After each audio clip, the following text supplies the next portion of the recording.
ఇజ్రాయేలు ప్రజలను దేవుడు మేఘస్తంభముగా అగ్నిస్తంభముగా కాచి కాపాడారు. మై ఫ్రెండ్స్, ఒక నష్టానికి మొదటి మెట్టు అపవాది మనకి ఇచ్చేటువంటి డౌట్, అలాగే అపవాది తంత్రములు, అలాగే వాడు మన తలంపుల్లోకి ఎంటర్ అయ్యి మనల్ని పాడు చేయడానికి కలగజేసే నష్టకరమైనటువంటి ఆలోచనలు. వాటి నుంచి తప్పించుకోవాలి అని అంటే నీకు దేవుడి వాక్యము ఎంతో అవసరము, ప్రార్థన ఎంతో అవసరము. నువ్వు ఎప్పుడైతే విశ్వాసంతో ఈ వాక్యాన్ని నమ్ముతావో, దానిపైన గురి పెడతావో, దేవుడు మేఘస్తంభముగా నీ తలంపుల చుట్టూ, అగ్ని స్తంభముగా నీ హృదయము చుట్టూ ఆయన కంచి వేసి కాచి కాపాడుతారు.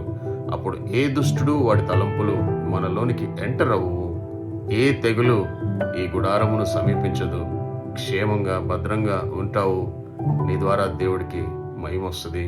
ఇలాంటి గొప్ప దీవెన మనం పొందాలని దేవుడు ఆశపడుతున్నాడు. ఆమేన్.